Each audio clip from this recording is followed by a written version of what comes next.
Now, our next presentation tonight is from Lusk, and it's Pat Kelly who's going to talk to us about wildflowers. Lovely to see you all here. I'm talking about wildflowers. I'm not an expert on wildflowers.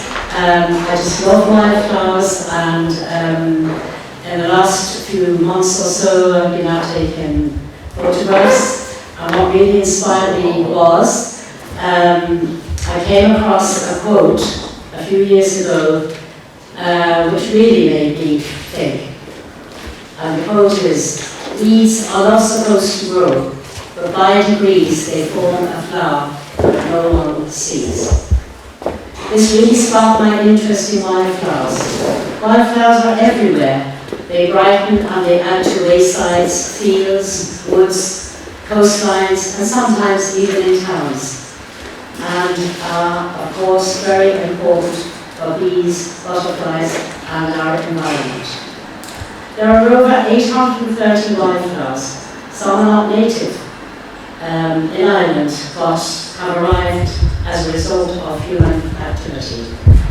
My real inspiration came from the late Wendy Walsh, artist, when John and myself were presented with our books, The Burren, An Irish Floridian, and A Lifetime of Paintings. These books are beautifully designed in watercolours, and each flower written in detail. For 40 years, the late Wendy Walsh and her husband, Colonel John Walsh, lived in Lusk with her family in an 18th century house. They both tended to a large garden which provided many of the flowers which feature in Wendy's books. The paintings of Wendy Walsh have been exhibited in London, Washington, Melbourne, and Singapore, as well as the Royal Hibernian Academy, also the Oireachtas and exhibitions in Dublin and the Wexford Festival, and many more. In 1980, Wendy was awarded a gold medal by the Royal Horticultural Society in London. Wendy's other publications include An Irish Flower Garden, Irish Dogs plus Stamps and Flora and Fauna, Horses, Dogs, Fish and Trees. She also did designs for fabrics and ceramics. Our Lusk Heritage Group recorded Wendy Walsh, and this can be viewed on our website, luskheritage.com.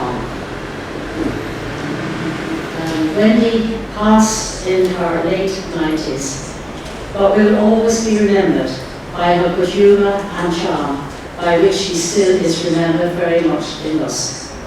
One of the new estates in Lusk is called after her, and the logo for 1,500 years of Christianity in Lusk was designed by Wendy Walsh. These photographs that my daughter, Beverly, and my granddaughter, we went out and we took some of these photos as we went along. We could have taken a lot more, but because I had an accident, that was it. But I do think they are rather pretty, and it's only when you see them all together that you realise the beauty of these flowers that, as the poet said, we never really noticed. Now I have a little verse here. I don't know if I work away. Can I work away on a little verse? Yeah. This is it's about a weed that landed in Lusk, and it was written by Jim Fingal about 20 years ago, when weeds were around, and we didn't really like weeds then. Now we have to like them. I really enjoy them. So, once, this is about Lusk, and we just tell you a little story. Once this was a quiet little village, where weedlings could grow as they pleased, producing their young at their leisure, and setting them free in the breeze. It appeared no one cared where we landed, our future looked rosy and bright, but at Lusk how our lives have been altered since the meeting took place on that night.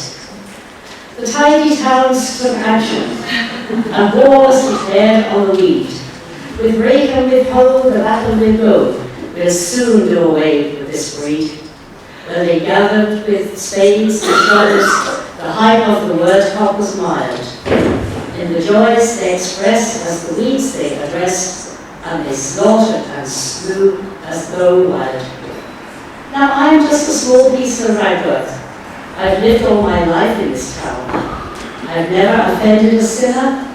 I'm not one of fame or renown.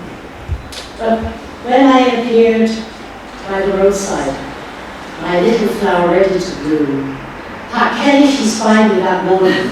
Now my future is nothing but gloom.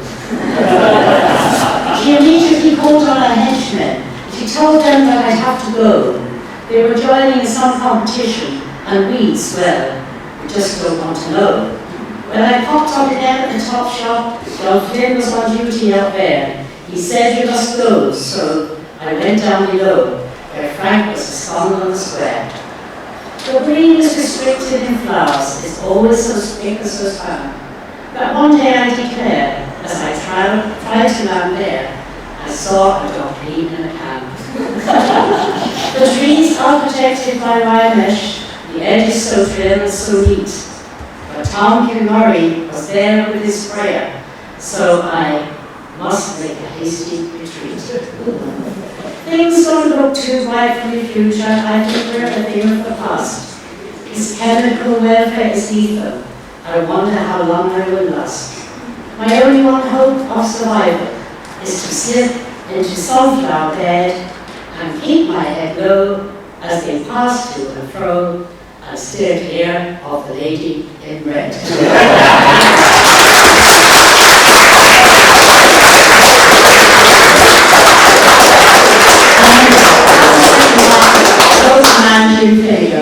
Who seems to capture the one side of things happening in our village. Thank you very much.